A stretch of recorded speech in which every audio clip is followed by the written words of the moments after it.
Alright, hello, it's Andy Nolch here. I'm making another video about Scientology. It's been a while, but you know, I know much more about life and religion and spiritual stuff and stuff like that, and so I understand Scientology more. So I feel like I need to explain the OT8 Jesus is a pedophile document that L. Ron Hubbard has written. I noticed that in the past I'd made a series of videos about it, but I didn't understand the whole thing of what was going on. So sorry, I'm sure there was some good information in them, but I didn't fully understand it, and so you know, it's kind of disinformation, but like, you know, accidental. It's called misinformation. I think if the information's incorrect intentionally, that's called disinformation. But you know, all those old Scientology videos I made, there's a lot of misinformation in them, but there's some great information as well. Anyway, so I'm going to do one video on this OT8 Jesus is a pedophile truth revealed document. I'm going to read it out and I'm going to explain it because it basically, Hubbard does reveal the truth in this document, the truth about him, the truth about Scientology. It's very deep. So I'm just going to go straight into it. And there are people heaps of Scientologists haven't even read this. And obviously Scientologists, a part of the church, haven't read it, but heaps of Scientologists who are outside of the church, so they have the freedom to go on the internet and read this thing. They don't even bother fact checking it and reading it, and it's like, you've got to read this document. This is the Fishman affidavit document, in case you don't know, because it was involved with the Fishman court case. He submitted it to the courtroom. So anyway, it's extremely important. You know, there are people who have read this and then they've gone PTS and they've had accidents and stuff like that, because it's so confronting, it's so shocking. Like, Hubbard admits to being a Satanist, basically. He admits to being the Antichrist. And there's so much talk these days about the Illuminati and Freemasons and stuff like that. You know, and musicians that are on stage doing one eye symbolism, you know, this thing where they cover one eye, or the Madonna where she does her little, you know, all the little spiritual shit, because Madonna's a Satanist as well. And so that's why, to understand all this stuff, you can understand it by this document, you know. So I'll read it out.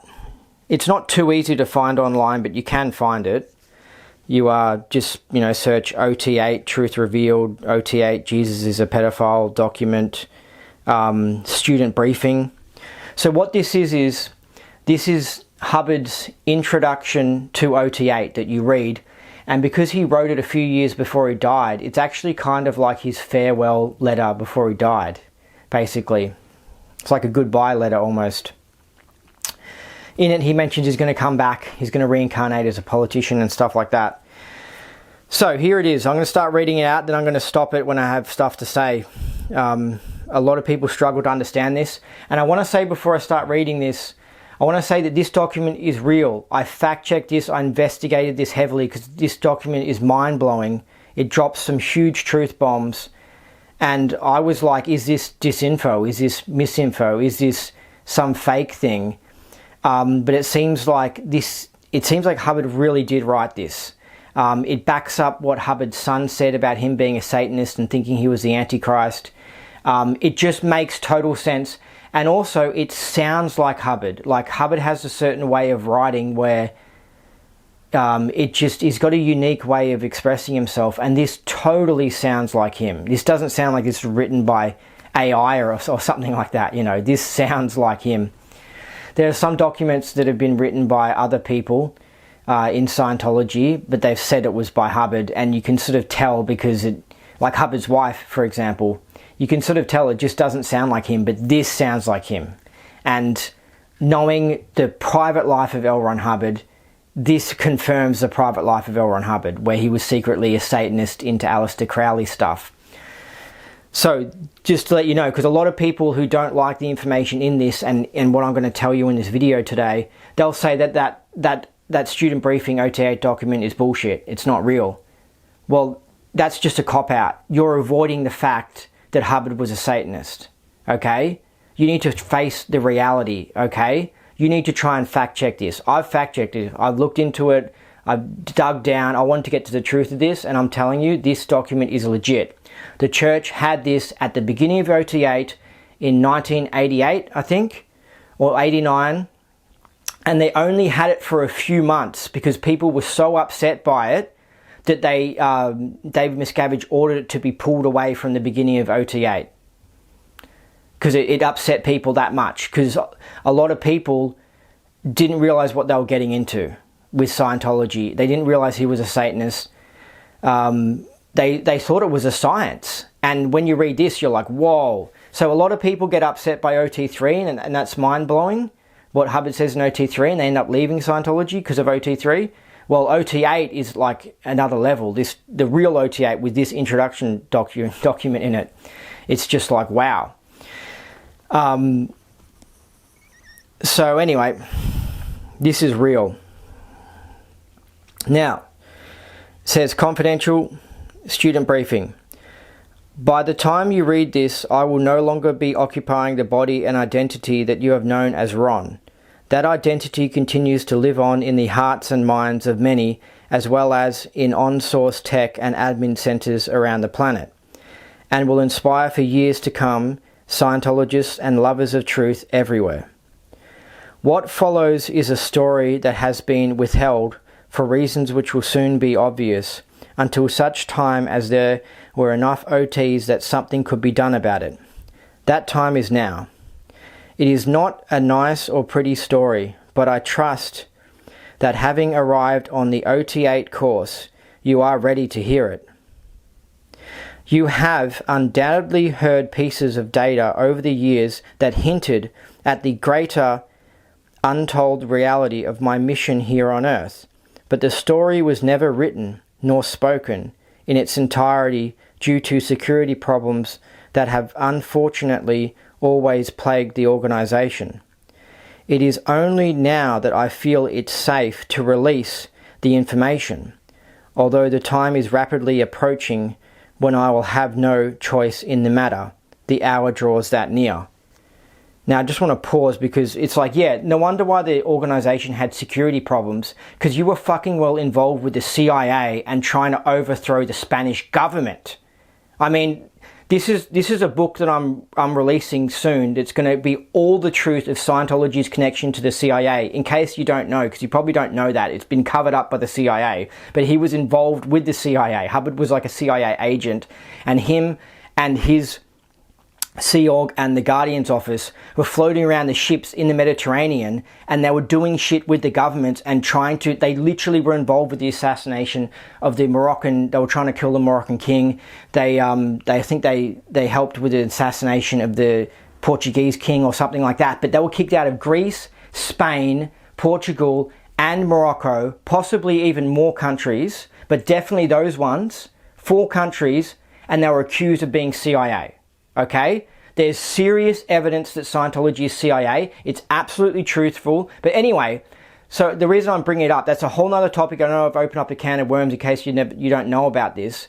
It's not unusual, by the way, for religions and rebellious people to be involved with the CIA. But anyway, the reason I bring it up is just because Hubbard's like, oh, unfortunately, we've been plagued by security problems with attacks from governments and SPs and stuff like that. It's like, yeah, Hubbard, you made that happen. Like, it's just, he causes a lot of his own problems. Anyway, so he's saying that's why I've delayed releasing this information, because of security problems. And it's like, yeah, okay. What follows, let me see. Okay.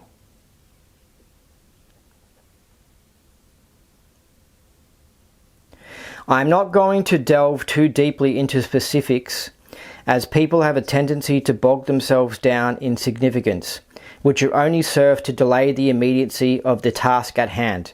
Therefore, I will be brief. That's a big problem, Hubbard, with this document, because you need to elaborate. You've dropped serious truth bombs about being a fucking Satanist and shit like that in this document, and these normies who get up to OT8 who aren't even really aware of what's going on in the world read it and they go PDS and they freak out. Okay? You need to elaborate. You can't just say you are the... later on in this document, I'll get into it, he says he's the Antichrist. You can't just announce that you're the Antichrist without elaborating. You've got to elaborate on that stuff. I'm just checking if it's still recording. But it's like, you know what I mean? It's like, oh, I've got to be brief. And it's like, no, Hubbard, it's just classic, because I can understand this after years and years and with the internet and researching all this sort of stuff. I can sort of understand this. But, you know, some normie in 1988 reading this, they don't get it. And you need to elaborate. I mean, they're going to run into some serious problems with this in the course room, and they probably did. Anyway, so he says here, some 80 odd million years ago Earth time, it actually dates 78 million years, 395 and 42, but dates are a bit superfluous with this material. Plans were drawn by a group outside the meshed universe for the eventual takeover of a good portion of this universe.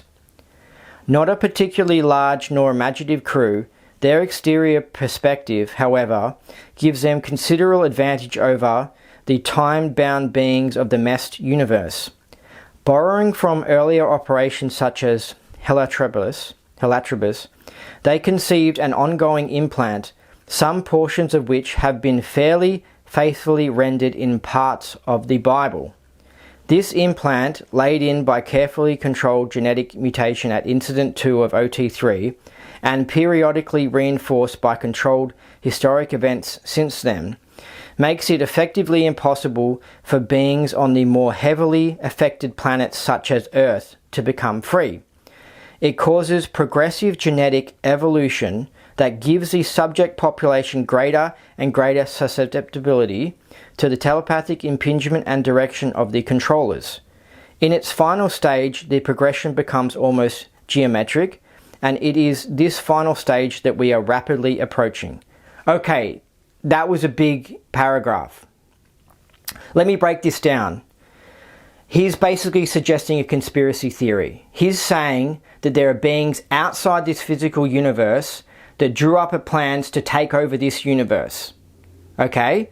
And he's discovered this plan, and the plan happened millions of years ago, right? And he even says the specific date, which is like, that's a pretty bold statement. I doubt the accuracy of this conspiracy theory, but let's just go along with Hubbard. And this is why it's very important, because you got to know, when you know his private life and the fact that he had legit signs of being mentally ill, you can read this conspiracy theory in a totally different light, that you're dealing with a nutter, that Hubbard was. A talented nutter, and a nutter that was aware of spiritual things, because there is spiritual things out there. There are conspiracies out there. But when a nutter gets involved and starts talking about them, they can end up going into kooky land very easily. So Hubbard was like a spiritual cooker, basically, you know. So he's suggesting this conspiracy theory, and he's discovered it. And he's saying that they came up with these controllers, came up with this implant. And this implant is how they'll take over the universe. And the beings in our universe are getting this implant. And he's saying it's involved with the Bible. Okay? So what he's suggesting here is Christianity. He's actually doing a dig at Christianity right here. He's saying that Christians are brainwashed by these controllers outside the universe, and it means that they're mind controlled by God, and they're no longer free beings, and that is why Christians are the way that they are. Right? And he's saying that it's speeding up more and more. Alright, hold on, I'll read it again, because this is a really deep thing. Okay. So they borrowed from Helatribus, the implant, and genetic mutation at Incident 2 of OT3. So this implant affects people genetically, he's saying. So You implant the beings, and then their bodies genetically change, and so it's like their bodies become controlled by God, by these implanters from another dimension. This is Hubbard coming up with a conspiracy theory to explain why there are normie suburban Christians walking around the streets in 1955 in America. This is his explanation for why they're not funky and spiritual, why they can't leave their body at will, why they're not interested in spiritual things and they just want to go to work and watch football and stuff like that. This is Hubbard. He's viewed these people in America and the world. He's viewed these people and he's come up with a conspiracy theory for why they are the way they are and why people say they communicate with God and that they're getting direction from God. And because he's thought that's bizarre. Why would you be wanting to follow God's orders? Why do you feel like you're communicating with God? And he came up with this theory that they're getting mind controlled from another dimension, right? So if you're heavily affected by this implant, he's saying, like Earth is, he's saying it's hard to become free, which he means like leave your body at will and to just have freedom and stuff.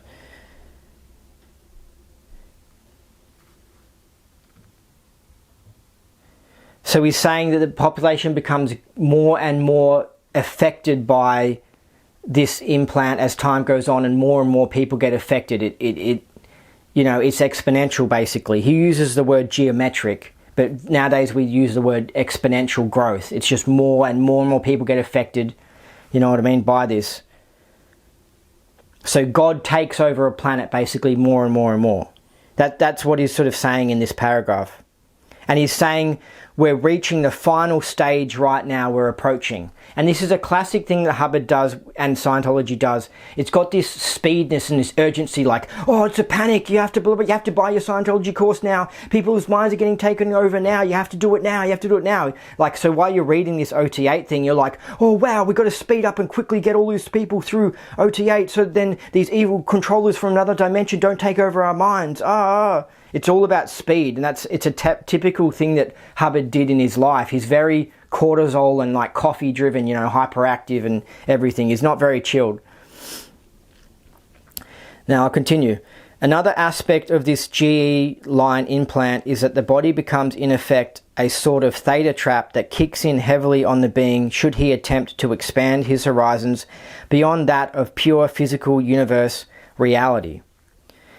There can be temporary key-outs, which we have all experienced in varying degrees, but until this area is handled, it can be honestly said that there is no hope for continued expansion. The good news is that once this is run out, expansion becomes rather effortless. So Hubbard's basically saying that this GE makes people trapped in their bodies, and that you need to do this OT8 in order to stop yourself from being trapped in your body, which is funny because Hubbard claims other Scientology tech that he's invented enables you to leave your body at will. So he's basically invalidating the previous tech that he's created. He's saying the other tech didn't really work. He's not directly saying it, but he's basically saying that. And most Scientologists will think, yeah, we've noticed that, haven't we? That you make all these claims about your tech being able to leave your body at will and it doesn't work. And then now magically he's finally come up with a solution. It's like he came up with the solution in 1950 with Dianetics, and then next year he's like, oh, we need to have these more processes. Oh, it didn't quite work. But I thought you claimed that it totally worked. But no, there's a little bit more. And then next year he comes up with more because the previous thing didn't work. So he's just such a grifter scammer, just leading people down the garden path. And he's doing it again here. He's like, OT8, this is the one. This is going to make you leave your body at will. And it's like, I doubt it, because people have done this OT8. Okay? And it's just rubbish, the whole thing. So, no doubt you are familiar with the Revelations section of the Bible where various events are predicted. Also mentioned is a brief period of time in which an arch enemy of Christ, referred to as the Antichrist, will reign and his opinions will have sway. All this makes for very fantastic, entertaining reading, but there is truth in it. This Antichrist represents the forces of Lucifer, literally the light bearers or light bringer, Lucifer being a mythical representation of the forces of enlightenment, the Galactic Confederacy. My mission could be said to fulfill the biblical promise represented by this brief Antichrist period. During this period, that's him, so I'll just pause there. He's basically saying he's the Antichrist. He's saying he's the devil. He's Satan, he's basically saying. Right there, he's just dropped a massive truth bomb. And he's also saying that he believes that certain things in the Bible are true, and that the Revelation section of the Bible, which is where it talks about the future, because it was written ages ago in the past, it prophesies an Antichrist coming to attack Jesus or something like that. So he's basically saying that he's basically saying he believes in Bible stuff. And it's funny because Scientology is like science but turned into religion. Scientology. That's why I found it appealing, because it was very scientific and it was a modern science of mental health, right? The book that he first released that got popular. But then as the years goes on, he got more and more spiritual, more and more religious. And now by 1980, when he's writing this document, it's like he's full-blown spiritual now. He's full-blown going into religion. He's talking about, not only is he saying that he believes that the Bible is correct when it says an Antichrist is coming, he's also saying that he is the Antichrist. So you're basically dealing with a religious nutter at this point. And the fact that he's saying that he's the Antichrist means that he's got the Messiah complex, which is a legitimate mental illness. It's like where someone has a massive ego, they think that they're the greatest thing ever, and they believe that they're saving the planet, and that they're the Messiah, basically. And so this is Hubbard. So this is like, you know, whoa. During this period, and he's talking about the Antichrist period, which is talking about the 20th century, right? There is a fleeting opportunity for the whole scenario to be effectively derailed. So to stop these beings from another dimension from infiltrating this universe, which would make it impossible for the mass Markabian landing, the second coming, that's what the Bible refers to it as, to take place. The second coming is designed, among other things, to trigger a rapid series of destructive events. Ooh, destructive events. So it's all like, whoa. So he's saying that when the Bible talks about the second coming, it's like basically an alien invasion of Earth. And that it seems that more and more people who get this alien mind control, this God mind control, eventually you'll get so many people that then the aliens can come here, or God can come here or something, right? And infiltrate this planet. So he's dropping massive bombs here. He's saying that Earth is at threat right now of being invaded by aliens, basically. And he's calling them the Galactic Confederacy and stuff like that. No, sorry. The Galactic Confederacy are the forces of Lucifer, which he's saying are the good guys that are setting people free. But he calls them Markabian. He decided to call the bad aliens the Markabians. Right, and I know Hubbard is quite a con man, and he exaggerates all this sort of stuff that he does, but he does believe in a lot of this spiritual stuff, and I believe that he believes in this document. But at the same time, he's just willing to lie. Like, we know he lied when he made up clear in 1950. He just made up that everyone can achieve this amazing state of clear, and he also made up that everyone can achieve the other EPs from other processes that he invented. So. But some of it's true. So he just, at the same time he believes it, but then also he knows some of it's not true, but he just doesn't mind exaggerating or just lying if it helps him achieve his goals. Right? Now, I'll continue. With the exception of the original Buddhism, virtually all religions of any consequence on this planet, mono and pantheistic alike, have been instruments to speed up the progress of this evolution of consciousness and bring about the eventual enslavement of mankind. He's saying that God is enslaving mankind, and that Jesus is a part of it, and that Christianity is an enslavement of people's minds by beings from another dimension, basically. But here he's saying that Buddhism isn't. He's saying he's saying here that all the other religions as well bring about this. So he's not just picking on Christianity. He's saying Islam, Judaism, these pantheistic, multiple gods, they end up leading and you being mind controlled, basically, by these controllers. And this is this is a typical statement that Hubbard has said all throughout Scientology, where he thinks that his religion is the greatest thing since sliced bread and all the other ones are full of shit. He's just reinforcing that here. So the Scientologist who's been doing Scientology for years and spent all this money, they're like, yeah, they get into this because it's like, yeah, I'm choosing the right path. And it's quite a bold statement for Hubbard to make, but he seems to like Buddhism, which is random because I thought Scientologists thought that Buddhism was silly because you just sit there in a chair all day and don't do anything. And Hubbard said that. He's criticized meditation or whatever because it's like you just sit there and you don't do anything. But now he's saying, oh, Buddhism's pretty good because it sets you free from these things, you know. And then he says here, as you know, Siddhartha Gautama never claimed to be anything more than a man.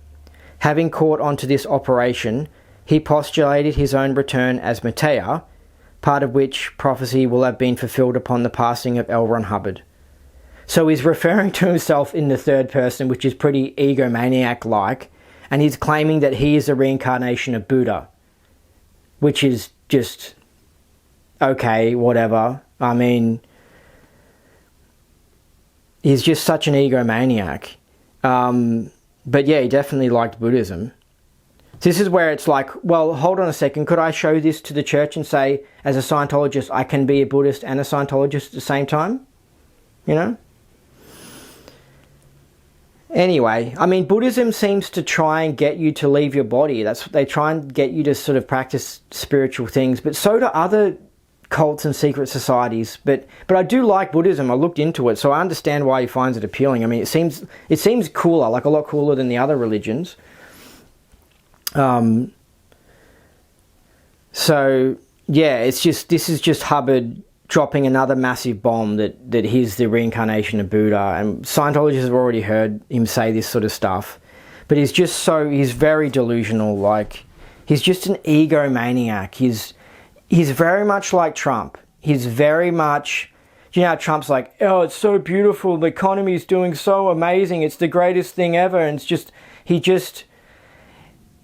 they have some sort of insecurity or something. Maybe they got bullied when they were a kid or something, and they're just obsessed with being the greatest, richest, most powerful person ever. And Hubbard, this is Hubbard being like, I'm the greatest thing ever, I'm saving humankind from this mind control from aliens. And it's like, okay, I mean, he couldn't even, yeah, it's just like, what the hell? And the fact that he refers to himself in third person is just like, okay, that's what people do when they're really egomaniac-like. Now, I'll continue. For those of you whose Christian toes I may have stepped on, let me take the opportunity to disabuse you of some lovely myths. For instance, the historic Jesus was not nearly the sainted figure he has been made out to be. In addition to being a lover of young boys and men, he was given to uncontrollable bursts of temper and hatred that belied the general message of love, understanding, and other typical Marcab PR. So Hubbard's saying love and understanding is just alien PR to forward the alien agenda. Basically, like being a decent human and nice and that sort of stuff and understanding is just like, it's just bullshit Marcab PR that they use when they're infiltrating a country, a planet. So the fact that Christianity talks about love and caring and being kind, which is a nice thing and a good thing, he's saying that they're just buying alien propaganda and they're going to spread their Christian religion across the entire planet, and then everyone's going to be under mind control by God and be happy little slaves. Okay? Alright. I mean, this is Hubbard explaining away why he was so heartless and cruel and negative, and explaining away his sociopathic traits that he has. And he's like, oh, well, those things about love and caring and kind, that's just like Christian alien bullshit. You know what I mean? That like these controllers are invading our universe.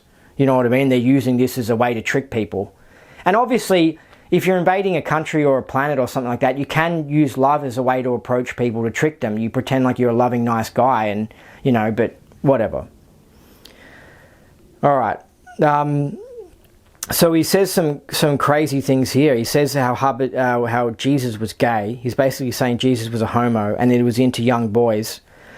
And that needs to be explained further. So back in those days, the Palestine area was a part of the Roman Empire, and it was sort of a part of the Greeks as well.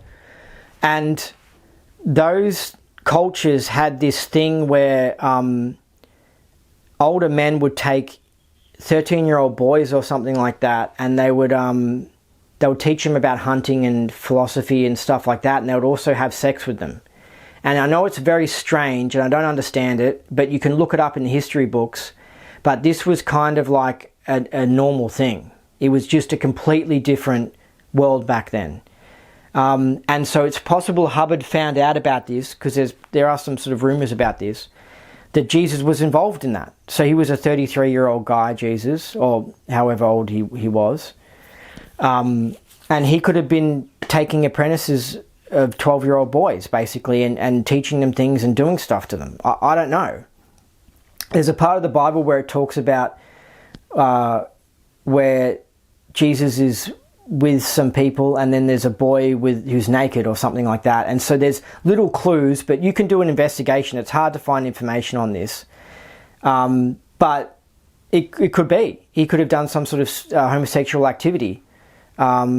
And it was just part of the culture back then, or whatever. So, but Jesus saying this is Hubbard saying this is just so outrageous, because he's not elaborating and explaining it, and not saying where he got that information from. It's the same as all of this stuff. He's not explaining where he got the information from, which I think is kind of important, because if throughout all of Scientology, if he said where he got the information from, a lot of people would then go, I'm not buying it.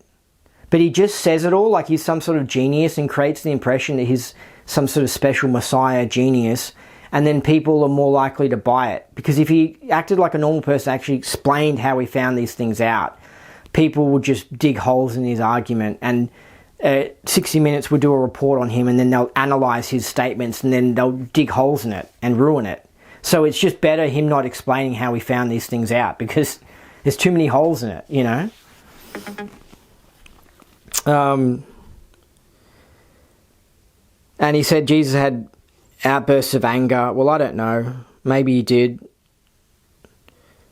But yeah, I mean, imagine if you're a Scientologist and you're a Christian as well. Like, you still like Jesus because you were brought up in it, and you get to OT8 and then you find out that Jesus was gay and a bit of a pedophile, and Hubbard was the Antichrist.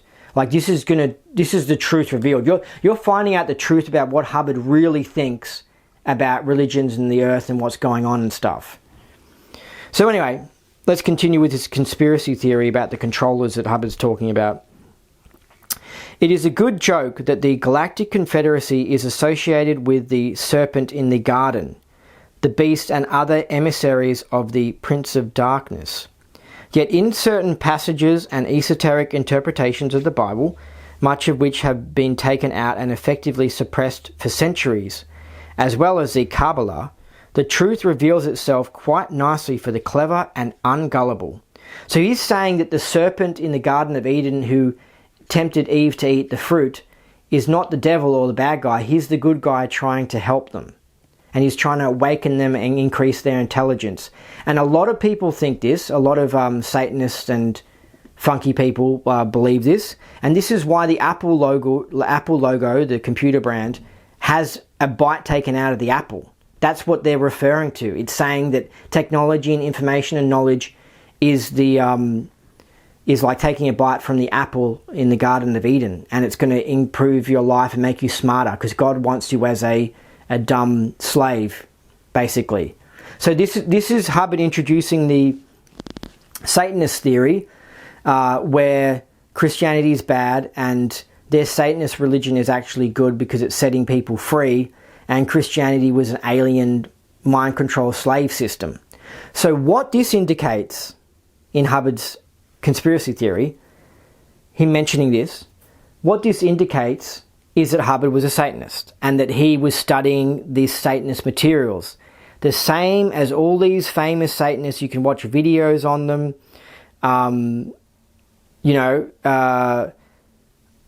top people, you know, well, let's just say people like Madonna. It's why when she's on stage, she does her crazy Madonna dancing things and stuff like that, and does her little Satanist rituals.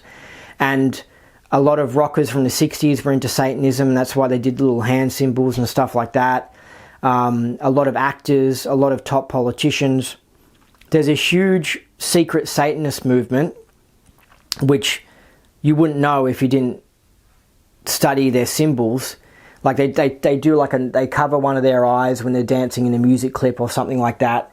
Lady Gaga does it. There's actually an interview on TV where Lady Gaga is talking to someone, and like a TV host, and he says he mentions God, and when he mentions God, she then puts her hand to one eye and turns away, and it's her saying, "Oh, reflect the evil power of God," because she's obviously spiritual and she's into Satanism, and so she's doing a little Satanist ritual. Oh, so she's blocking. So she believes in the all-seeing eye, which is the forces of Lucifer and Satanism, all that stuff. So she's basically, Hubbard believes in all that sort of stuff. And who was he? He was famous. So there's heaps of famous people who are involved with this. There are heaps of top people. It's like an Illuminati thing, you know what I mean? And Hubbard's basically explaining the Illuminati here. And he goes into more detail. But the best way to understand, this is what you need to do, right? I know you're listening to this video, but there's a video by a guy called Altian Childs, right? And it's Altiyyan space Childs.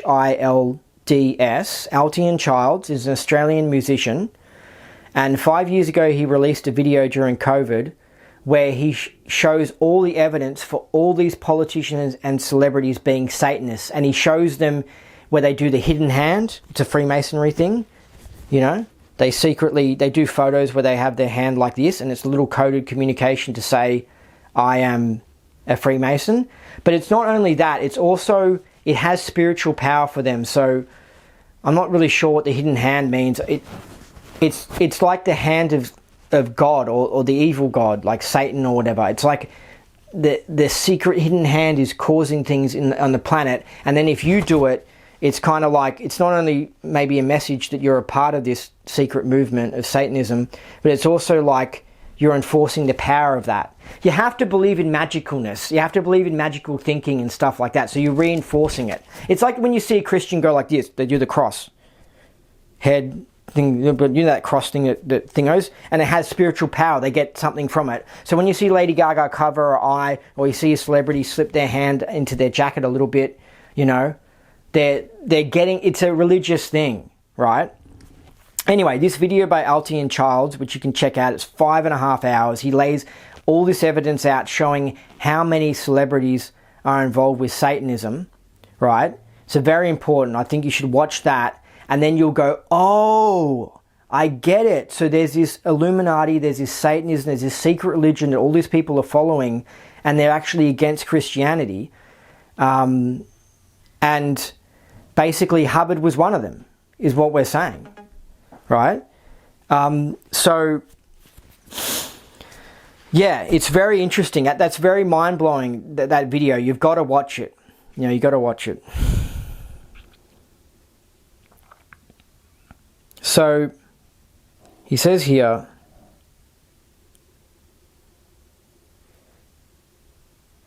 now he's talking about Jesus. You have only to look at the history his teachings inspired to see where it all inevitably leads, right? So basically he's saying, look at the history, look at all the violence of Christians over the past 2,000 years, right? And he's also saying, look how Christians can't leave their body at will. Look how they're normies that live in the suburbs in the 1955 and they do nothing amazing. See, that's what the history leads to. So that's what Jesus is. It's all a control system. That's what he's implying, basically. Now, I would say something different. I would say that people genetically are normies. That's just in their DNA to be normies. The same as it's DNA for a cat to be a normie. Not everyone has a DNA to leave their body and remote view. And not everyone has a DNA to create funky art or be different. Some people are just normies and they're supposed to be a mechanic. And that's how Mother Nature works, right? But he's saying it's because of an implant, right? It's part of his magical thinking for everything. He doesn't give DNA much credit, but in this document it's kind of funny because he does say that DNA gets affected by the implant and it makes them trapped in their body. So he sort of is crediting DNA a bit in this.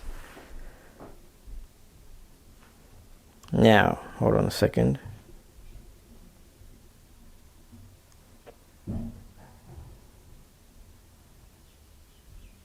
He mentions here the Kabbalah, right? The Kabbalah is what all Aleister Crowley is into, and the OTO is into. And the Kabbalah is basically ancient, mystical, spiritual teachings, spiritual Jewish teachings. And they possibly came from Egypt, because the Jews were originally in Egypt. So possibly came from Egypt to Israel and then spread. And so it basically means that Hubbard was into this sort of stuff, these spiritual teachings. Madonna's into the Kabbalah. Ashton Kutcher, there are tons of celebrities that are into the Kabbalah. They're into this Satanist type stuff, and they're basically saying that they keep it secret because it's not good public relations, but they're saying that they're Satanists basically. And I just want to say, what does Satanist number one believe in? Do what thou wilt. That's what they believe in. Just do what you want. And that they're also egomaniacs. So they absolutely think they're the greatest thing ever, and they love to dominate others, and that they're just super egomaniacs. You'll see it with Crowley's stuff, with Hubbard's stuff, with other celebrities, that they're insecure and they're obsessed. If they're a musician, they've got to be the best musician ever. Same with Hubbard. He was a writer, right? And he wrote more than anyone. Like, he possibly has the world record for the biggest amount of writing ever. He's insecure. He's obsessed. It's sick. It's like he has to keep on writing, to get the record. Be like, I'm the greatest writer ever. And it's like, no, you're just a pathetic fucking loser who's insecure. Anyway, my battery's running out. Hold on. I'll continue. We're halfway through. Okay, now, just change the battery. Let's continue with this OT8 student briefing.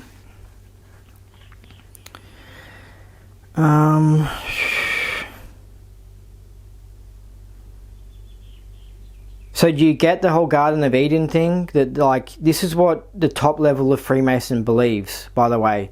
The lower levels are just normies and they believe in Christianity and stuff. Then you get higher up, if you pass the tests, they've got a certain way of testing. And you, higher up is like they believe that Christianity is actually bad and that it's mind controlling people and stuff like that. And like I said, this confirms what Hubbard's son said. Hubbard's son said that Hubbard was a Satanist and believed he was the Antichrist. Anyway, so he says here. Also, yeah, the fact that he mentioned the Kabbalah here shows that he was into OTO, and there's other evidence that he was into Crowley's stuff. We already know. He said he was good friends with Crowley. So Crowley was fucked in the head. Like, Crowley was a proper sicko, right? And I want to say as well, Crowley was involved with the British intelligence as well, just like Hubbard was.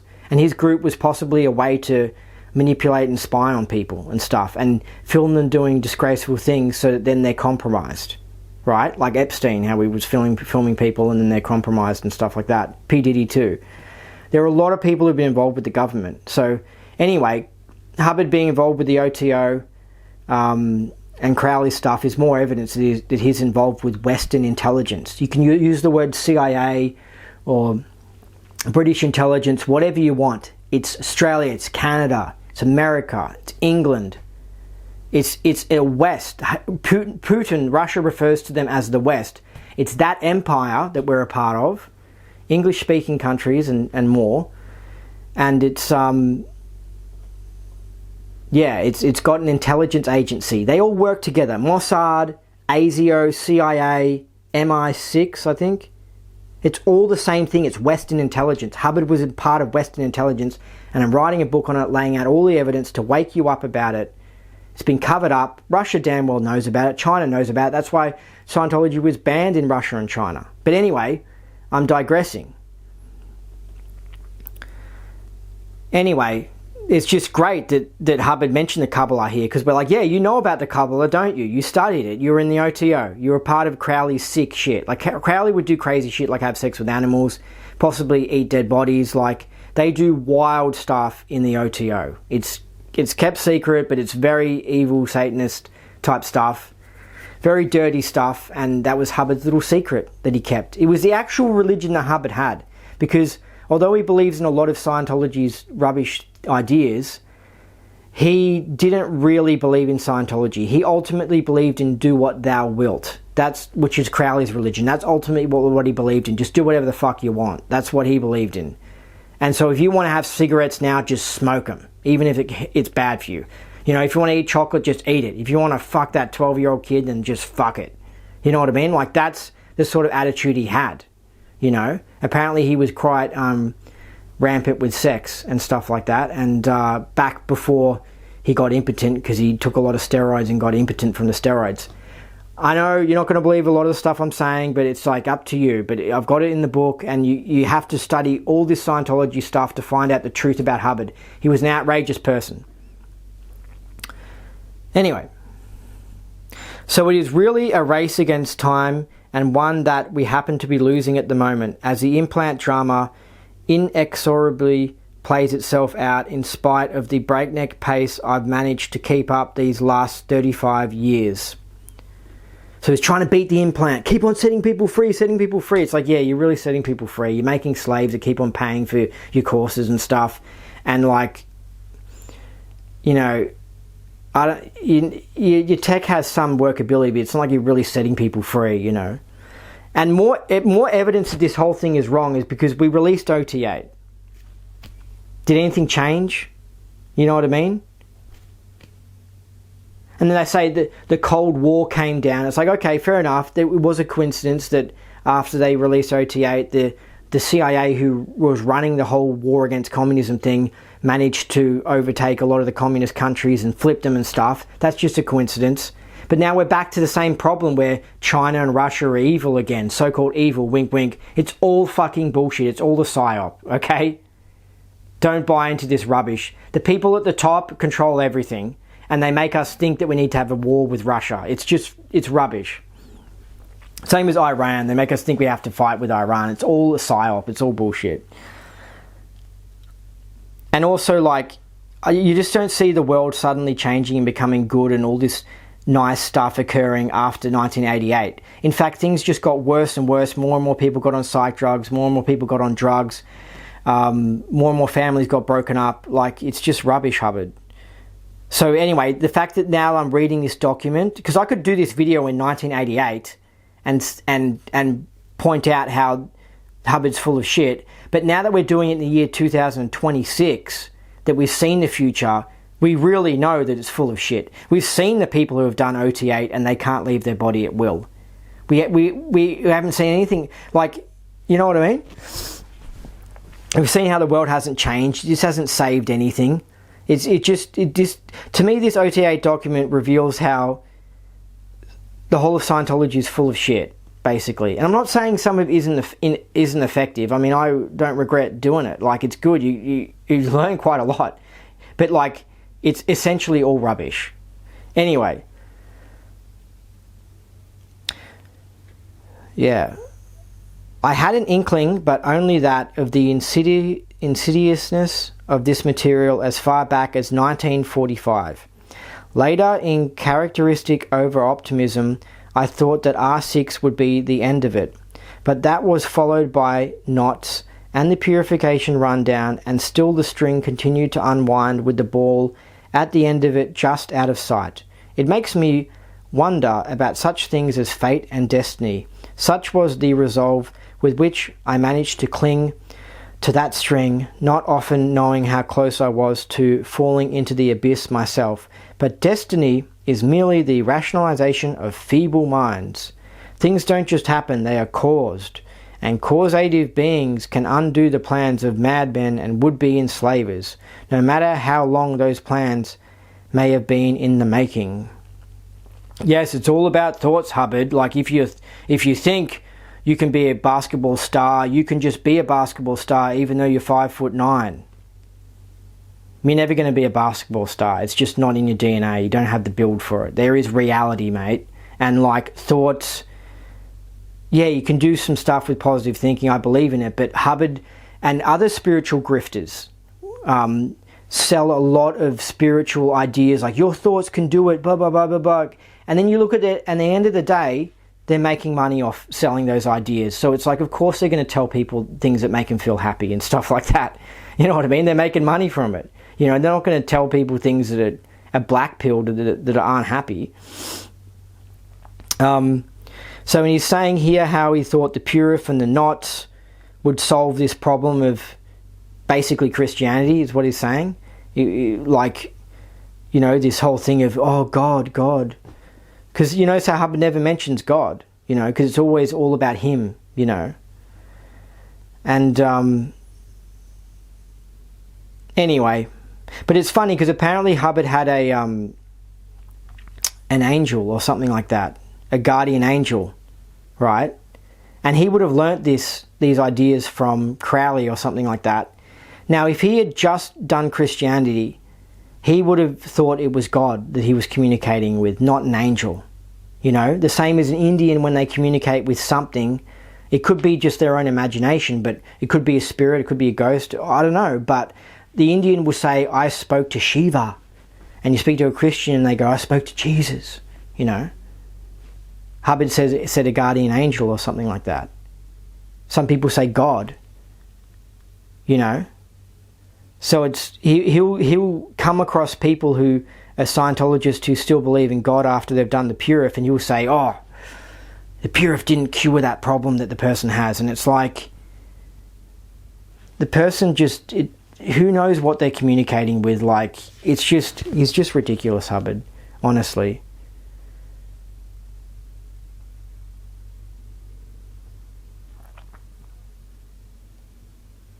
I will soon leave this world only to return and complete my mission with another identity. Although I long to stretch my arms back in repose on some distant star in some distant galaxy, it appears that is one dream which will have to wait. But my return depends on people like you doing these materials thoroughly and completely so that there will be a genetically uncontaminated body for me to pick up and resume where I left off. Okay, well, hold on a second. I thought that because you invented OT8, you've done OT8, and now when you die and you reincarnate, you're sweet. But no, he's sort of saying here that, like, he needs Scientologists to keep on doing OT8 to purify the bodies here on the planet, so then when he reincarnates, he can get a body that's pure and not affected by this alien mind control. So what is it? Like, he doesn't make any sense.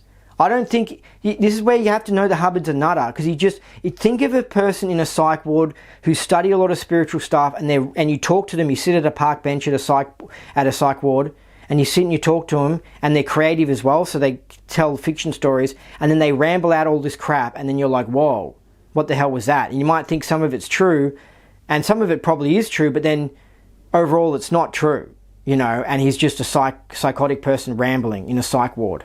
That's basically what Hubbard is, because he's contradicting himself, right?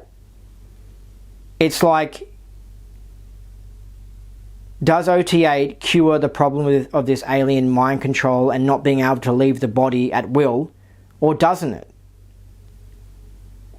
You know, and what are you saying? Hold on, this I'm trying to understand it. This is what he might be saying is that when you do OT8, you're not doing it for yourself spiritually, for the Thetan, the spirit. You're doing it for the body you're occupying.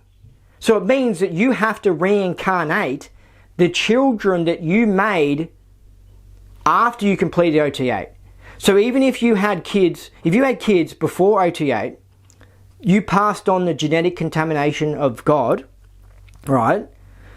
So he's saying you've got to do OT8 as an adult, purify your body, make children, then reincarnate in that body that you gave birth to while you were still alive, right, if you're a woman, but I mean, what the hell? Do you see how crazy this is?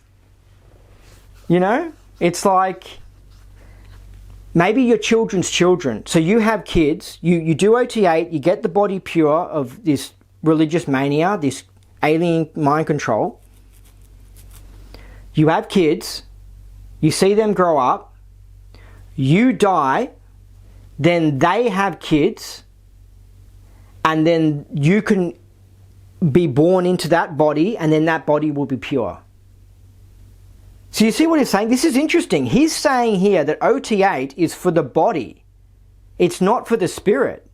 You do this to purify the bodies here on earth so that the bodies don't become Christian bodies. He's saying that the body is more powerful than the spirit. Oh, I thought that postulates were the most powerful thing ever and that they override the body. And you can just think anything and that becomes reality. So, yeah, this is interesting because Hubbard, who's this amazing, powerful guru being, he's saying, oh crap, can you guys make sure you do OT8 because I need a good body to go into so I don't become a religious nutter. You know what I mean? So I don't become a Christian, is what he's saying. You know? And that's where this is where I'm saying the truth revealed. This document drops massive truth bombs about what Hubbard thinks. It's like, whoa. You know. So the body's important. Is what he's saying. The body entraps you. And you have to purify your body using OT8. And you can't take that with your next lifetime. You know? You're doing OT8 for your body and your progeny, your children. You know? And not only do we not see people who have done OT8 being able to leave their bodies at will and being amazing and everything, if we look at their children, there isn't like some whole generation of kids made by OT8s who are also amazing and spiritual. So it's all rubbish.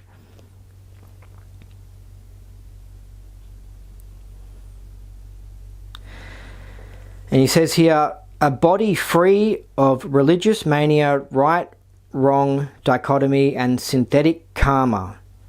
The job ahead is far too tough to even contemplate doing with your standard courtesy of certain other dimensional players and their macabre pieces, many of whom are right here in the general populace. So now he's dropping another truth bomb, because he's saying that these aliens are amongst us. That they're walking around here on planet Earth. Now, I'm into aliens and ufology, the subject, and there's a lot of truth there, okay? And I actually believe there are some aliens interacting with us, and there are some here on the Earth. It's a very small amount. I know it's an outrageous thing to say, but yeah, Hubbard's saying that basically here. He's saying they're macabre aliens, and they're controlled by these beings from another planet and stuff like that. And he's saying the people here also, the Christians, are controlled by these beings from another planet. So it's like a cosmic conspiracy theory, you know?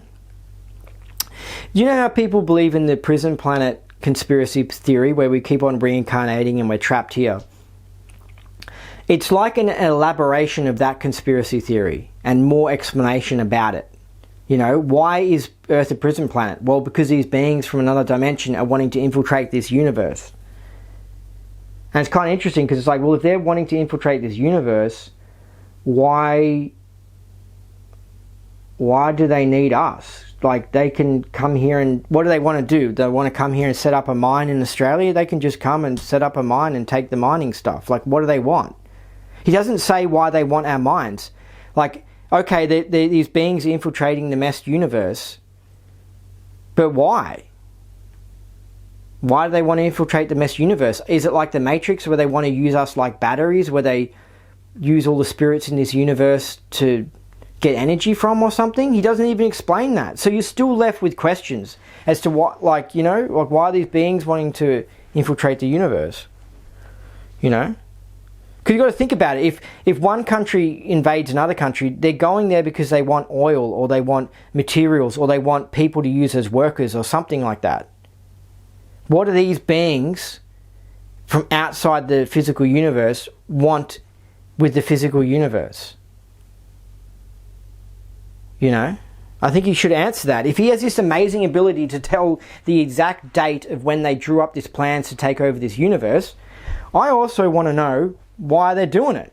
What's their reason behind it? They're just controllers and they're SPs and they just want to control. What's the reason for it? And also, if people are aberrated, like Hubbard comes up with these spiritual ideas for why people become SPs and why they become aberrated. Why are these beings are not even from this physical universe? Why are they acting like SPs? I wonder what theory he would have for like saying why they are the bad guys and why they're SPs. Because Hubbard comes up with reasons to explain why people here on Earth act suppressive and sociopathic. He comes up with silly spiritual reasons for it, right? Like maybe they're implanted or stuff like that. But who implanted the people who invented the implants to make them want to do implants? You know, it's just ridiculous. All right.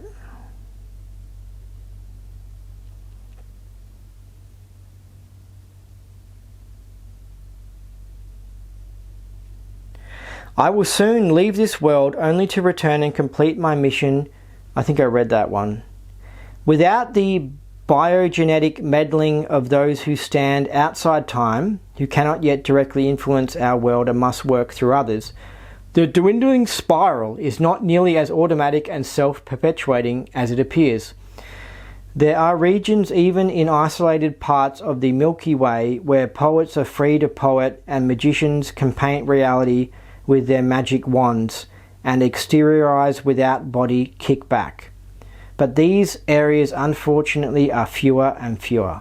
So he's saying that without this alien mind control and this implant and these beings wanting to invade the physical universe, and without Christianity, we would be basically dancing around like magicians and our thoughts would just come reality and we could just leave our body whenever we want.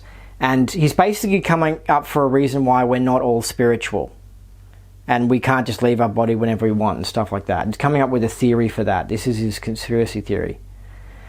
I will return not as a religious leader, but a political one. That happens to be the requisite beingness for the task at hand. I will not be known to most of you, my activities misunderstood by many. Yet along with your constant effort in the Theta Band, I will effectively postpone and then halt a series of events designed to make happy slaves of us all. And also, he mentioned this earlier where he says that there's certain events that occur that reinforce the implant. He's referring to like the Christian implant. So people might see a UFO and say they saw God, or Jesus might visit some person and he would be like, I spoke to Jesus and blah, blah, blah, blah. So certain things happen and it reinforces Christianity. Like, for example, people might have a near-death experience and they go to heaven and they talk to Jesus and they get to see heaven, and then they come back because they're not ready to die apparently, and then they tell everyone, they're like, wow, when I died on that operating table I went and spoke to Jesus, and then that reinforces Christianity because all those Christians talk to each other and then they get spread around. So I just want to mention that because he mentions how this implant gets reinforced, and like that could be one of the ways this implant gets reinforced. Alright? And that makes you question, is Christianity some sort of alien mind control or something like that? And there is evidence for that. There is. So it is kind of interesting. But he comes up with this huge, broad conspiracy. He thinks he's completely worked it out and come up with a solution for all of it. But his theory is just full of holes. Right. For example, since the 60s, when like Satanism and his do what thou wilt came super popular in the 60s, since then way less people have become Christian. Yet we don't see all these people with all these spiritual abilities. We don't see people being able to leave their body. We don't see less sociopaths. In fact, since the 60s and Christianity losing its popularity and just dive bombing, only in the past decade has it increased, but since the 60s onwards, Christianity popularity dive bombed. The fact that Scientology was popular amongst the youth back in the 70s was a sign of how little Christianity was popular. We don't see morality increasing. We don't see people getting healthier, people getting happier. We don't see all these problems going away. We see all these problems, in fact, increasing and things getting worse, right? And more people becoming zombies of the system, and more people becoming bad and stuff. And so the stuff he says just doesn't bear up to facts in reality. Also, he says it's geometric. More and more people get mind controlled by God. He says more and more. That's what he says. He says the progression is geometric, which means exponential. But we don't see that. We see less and less. We see more and more people becoming atheists since the 60s. You know? So already by 1980, when he wrote this document, you could see how much less popular Christianity had gotten. His statement just doesn't make any sense. And we see more looking into the future. The average person was a non-spiritual, normie Christian in the suburbs working all day in 1955. Okay, I agree with that in America. That wasn't the case in 1980, and it's even less the case in like 2010. But he said it was progressive. There was way more atheism going on in 2010, way more. So more and more people should have been set free from this alien mind control. But we don't see that. We're all still trapped in our bodies. You know what I mean? According to his theories. You know? Because people are normies. It's in their DNA. You're a normie or you're not a normie. You know? Whether you believe in Christianity or you don't believe in it. You believe you're an atheist. At the end of the day, you still have to go to work. At the end of the day, you can't leave your body at will. You know? It's just how things are. You know? So, anyway, it's just his theory has big holes in it.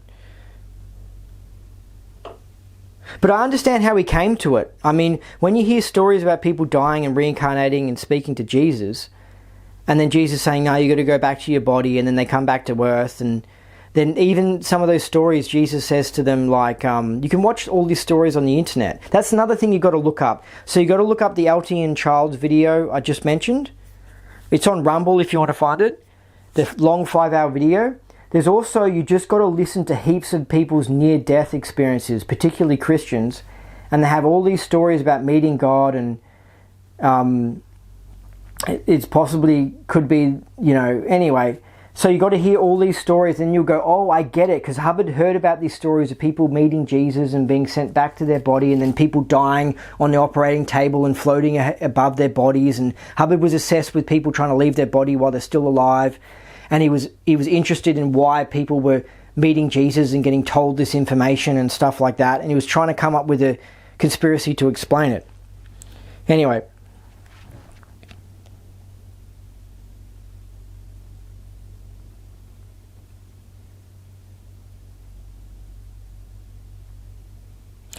Okay, so there you have it. The secret that I have kept close to my chest all these years. Now you two are part of this secret, and I no longer have to shoulder the burden alone or live with the possibility of body death before all the data could be released. And with this briefing, I entrust to each of you the responsibility for this material until such time as I am able to return. For we have no help from any other quarter in this matter. The handful of secret societies throughout history that have caught on to this game have long since fallen by the wayside, or been taken over and become instruments of the very menace they were set up to combat. He's referring to secret societies. He's referring to the OTO. He's referring to the Freemasonry in the high levels. He knew about these things. He studied OTO and stuff, and he's saying that they didn't solve this problem. He's saying that you still get mind controlled by the alien controllers or something, and he said they become instruments. They were set up to combat this mind control by God, and now they become instruments of it. So he's throwing, not only did he earlier in this document throw the other religions in the bin except Buddhism, and say that they're not going to solve this problem. He's now throwing the actual secret societies who believe in Lucifer and the forces of light, he's throwing them in the bin also and saying that they won't solve the problem either. So he's saying, be in my cult. My cult's the best. And this is a message that he's repeated all throughout Scientology. He continually trashes any form of curing, medicine, cults, religions, now secret societies, all these other things he says are all shit. And my religion's the best. So he just continually brainwashes you as you're doing Scientology to be more obsessed with Scientology and to think that that's the only way to solve all these problems. But it isn't. It's just, he's such an egomaniac. He's just like, all these Satanists that believe in Lucifer for years and they're trying to set people free from the mind control of God. They've been infiltrated now and they're taken over and now my religion's the only one. And it's like, well, if they got infiltrated, why wouldn't your religion get infiltrated? And it's all retarded. It's like, what the hell? He's bagging the other religions, the other cults now. And now he's saying that they're effectively like Christianity. Right. But they did catch on to the operation in the past and they tried to do something about it. And that's why they worship Lucifer. That's why Lady Gaga covers her eye. Why heaps of other celebrities. You've got to look into the Altian Child's video to understand this. That's the video I was watching again for the second time that inspired me to make this video about OT8, because you can understand it more. The rundown is long and can be arduous, but it must be done thoroughly if there is to be any effect not only on the body of the pre-OT, but the body of his or her progeny as well. It's for the body, it's not even for the Satan. There is some danger, but with OT7 thoroughly complete, it is not nearly so great as the danger witnessed by assorted unfortunates who happen to stumble into this area in their sleep or in moments of reverie or aniton, experiencing a hitherto mysterious phenomenon known as spontaneous combustion. He's saying that there's evidence over history, if you look into it, where people just randomly just caught on fire. We don't know why, but they just did. And he's basically saying that these people somehow came across OT8 and they caught on fire. So you could imagine how much this freaks Scientologists out reading this, because they're thinking, well, what if I did this OT8 therapy wrong and I just caught on fire? You know what I mean? Or like, what if I told my friend about OT8? Are they just going to catch on fire? You know what I mean? And we don't know why people's bodies have randomly caught on fire. Maybe there was, because our bodies have electricity in them and energy, or maybe something happened. It is quite an interesting phenomenon, but now he's just making a big, bold statement. He's making a bold statement by slapping it on, saying that it's because of this OT8 implant that they caught on fire. Then he says here, caution, do not be PDS while traversing this third and final wall of fire. I mean, it's impossible for any Scientologist not to be PDS, because the whole time you're getting suppressed by Scientology itself while you're doing it. So anyway, good luck with that. But the area is well charted, the rundown many years in secret development, and by the time you read this, undoubtedly completed on myself. So as he's writing this intro, he hasn't even fully completed OT8 on himself, is what he's implying. But by the time it's released, he probably would have completed it. So that makes me think it takes a bit of time to complete. The winds awaiting you are like none that you have ever experienced, not just for you, but for your children, your children's children, and the whole of mankind, if we succeed, and we will. Again, this is sales talk that Hubbard's always done in Scientology, where he's like, you get massive, massive wins, and it's like remember the OT, people who are brainwashed, it's all, a lot of it's placebo effect. When people talk about the OT levels and they're like, oh, it's amazing and wow, and the wins, and it's like, oh, you've got to do OT3, whoa, OT5, whoa, and then you just find out that they're religious maniacs that are just, it's in their head and they're just like, you know, he's doing it, Hubbard's doing it again, like all the winds on OT8. Wow, you can have these amazing winds. Whoa, nothing you've ever experienced. And then the brainwashed Scientologist reads it and is like, whoa, yes, sign me up. I can't wait to do this. If we had time, we should pity the many poor souls from 1950 to present time who chose such an exactly inopportune moment to drop off the road to truth and disconnect from reality. The full burst and glory of OT practically within their grasp. Oh, I'm sure. Well, I mean, we've now seen, because OT8's been out for years, and where's this amazing thing? And you might say, oh, the church got infiltrated by the evil Markabs or the evil governments. The church infiltrated it and they corrupted it, or Miscavige corrupted OT8. Well, then what about the people who say they do OT8 outside the church? We don't see anything amazing coming from them either. So it's just all rubbish. You see the same stuff. It's not as bad outside the church, but you see the same stuff. You see outpointing OT, outpointing clears. You see OTs that aren't OTs outside of Scientology, in the independent field. It's the same thing.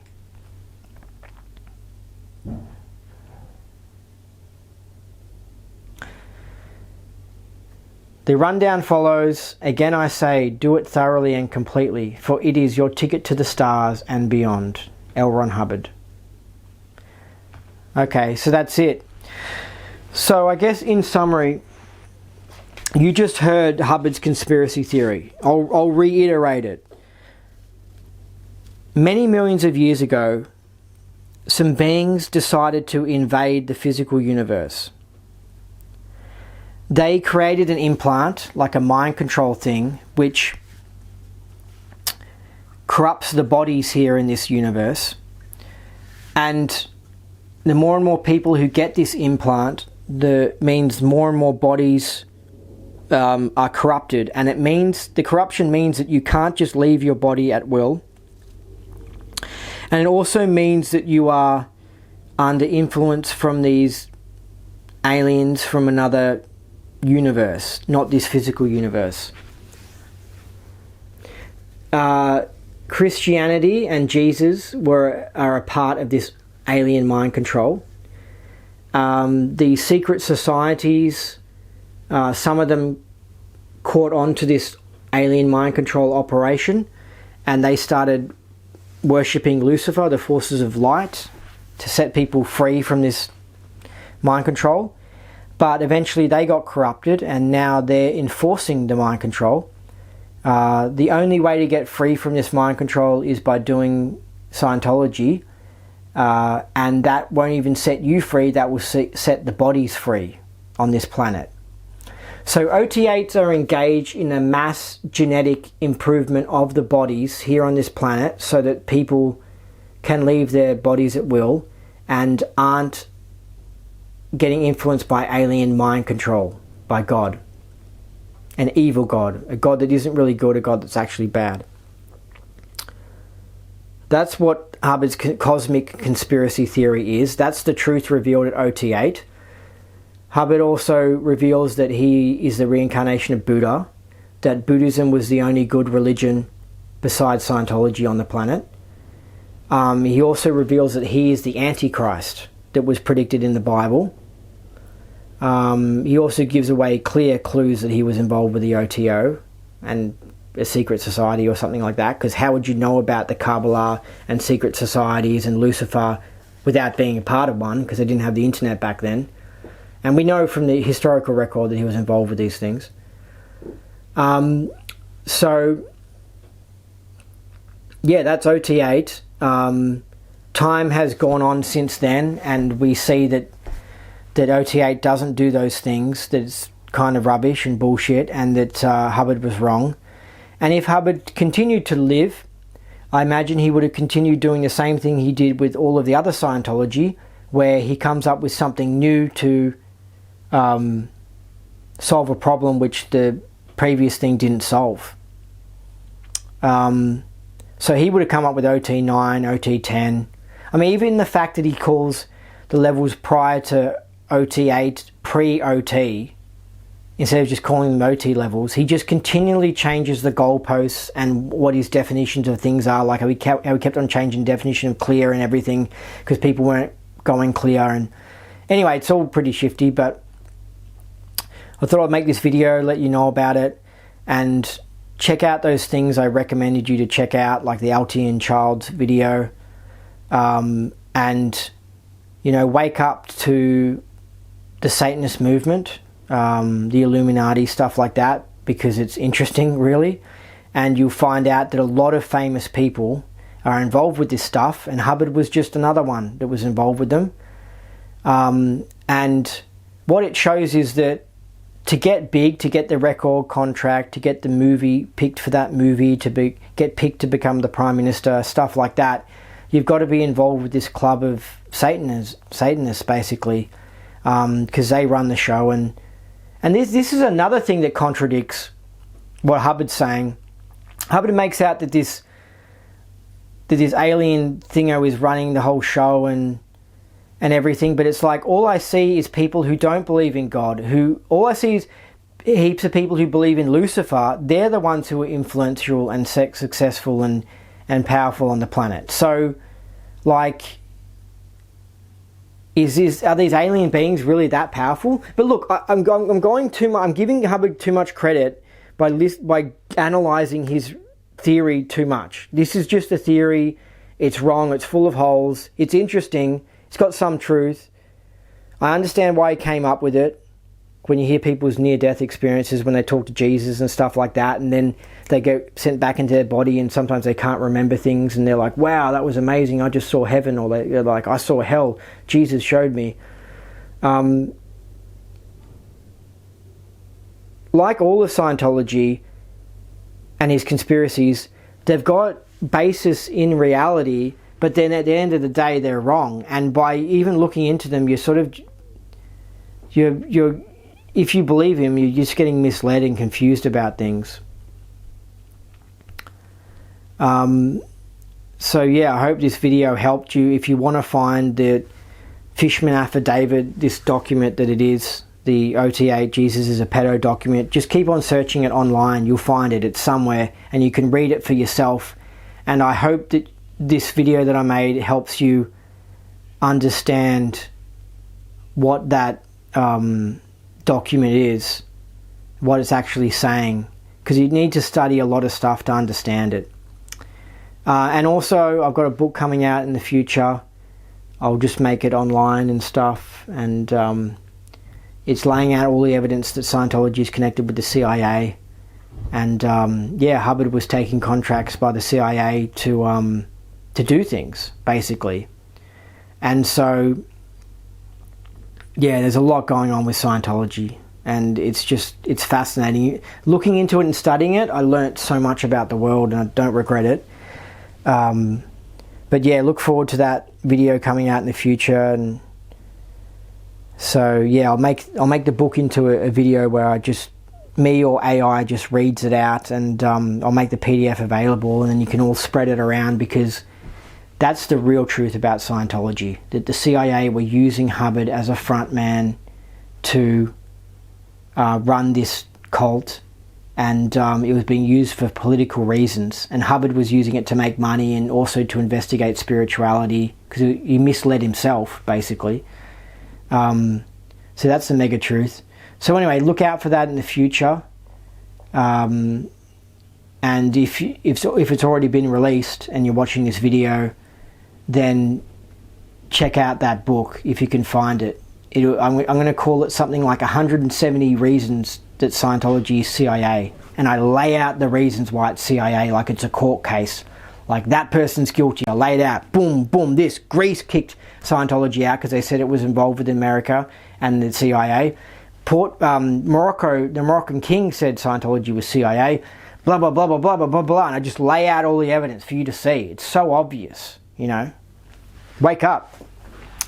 I mean, I didn't know this stuff when I was a Scientologist. I was annoyed. There should be a book that says all the evidence that Scientology is CIA. That's the most important. When you view it all as a CIA operation, a front group, everything changes. So I've laid out the evidence for you. And a lot of these people who are exposing the truth about Scientology are not really exposing the truth. They don't really know what's going on. They've been misled. They don't understand how the CIA operate. I understand how they operate. I get how these shifty intelligence agencies do things. They're involved with many religions and cults and governments and corporations and everything. So I lay out the evidence for you to see. And so that's what's great about the book as well, is it's not just about the like Scientology. It tells about all these CIA operations and how they actually run the planet. Anyway, see ya.